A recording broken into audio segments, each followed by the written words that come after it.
بسم اللہ الرحمن الرحیم. شروع اللہ کا نام لے کر جو بڑا مہربان نہایت رحم والا ہے.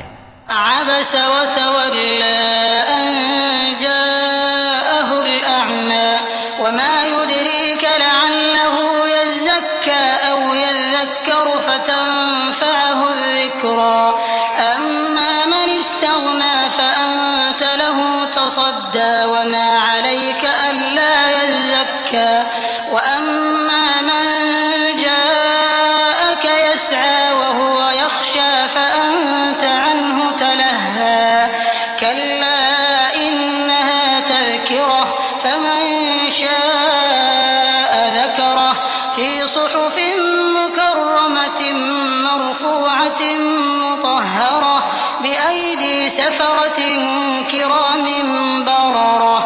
پیغمبر صلی اللہ علیہ وآلہ وسلم نے تیوری چڑھائی اور منہ پھیر لیا کہ ان کے پاس ایک نابینا آیا. اور تم کو کیا خبر، شاید وہ پاکیزگی حاصل کرتا یا وہ سمجھ جاتا تو تمہارا سمجھانا اسے فائدہ دیتا. اب وہ جو پرواہ نہیں کرتا سو اس کی طرف تو تم توجہ کرتے ہو، حالانکہ اگر وہ نہ سنورے تو تم پر کچھ الزام نہیں.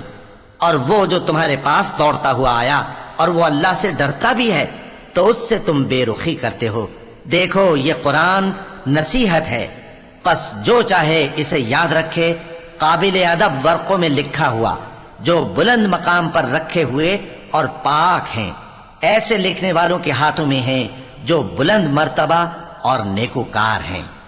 قتل الإنسان ما أكفره من أي شيء خلقه من نطفة خلقه فقدره ثم السبيل يسره ثم أماته فأقبره ثم إذا شاء أنشره كلا لما يقض ما أمره فلينظر الإنسان إلى طعامه أنا صببنا الماء صبا ثم شققنا الأرض شقا فأنبتنا فيها حبا وعنبا وقضبا وزيتونا ونخلا وحدائق غلبا وفاكهة وأبا متاعا لكم ولأنعامكم. انسان مارا جائے، یہ کیسا ناشکرا ہے. اسے اللہ نے کس چیز سے بنایا؟ نطفے سے بنایا، پھر اس کا اندازہ مقرر کیا، پھر اس کے لیے رستہ آسان کر دیا، پھر اس کو موت دی سو اسے قبر میں پہنچایا، پھر وہ جب چاہے گا اسے اٹھا کھڑا کرے گا. کچھ شک نہیں کہ اللہ نے اسے جو حکم دیا اس نے اس پر عمل نہ کیا. تو انسان کو چاہیے کہ اپنے کھانے کی طرف نظر کرے. بے شک ہم ہی نے پانی برسایا، پھر ہم ہی نے زمین کو اچھی طرح پھاڑا، پھر ہم ہی نے اس میں اناج اگایا اور انگور اور ترکاری اور زیتون اور کھجوریں اور گھنے گھنے باغ اور میوے اور چارہ. یہ سب کچھ تمہارے اور تمہارے مویشیوں کے لیے بنایا. فإذا جاءت الصاخة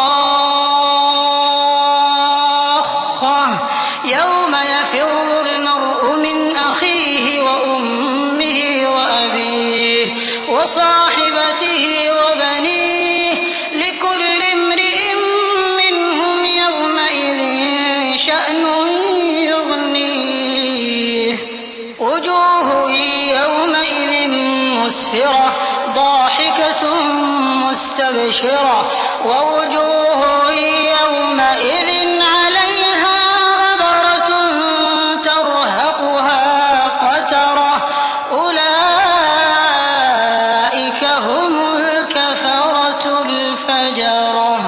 تو جب کانوں کو پھاڑنے والی آواز آئے گی اس دن آدمی اپنے بھائی سے دور بھاگے گا اور اپنی ماں اور اپنے باپ سے اور اپنی بیوی اور اپنے بیٹوں سے بھی.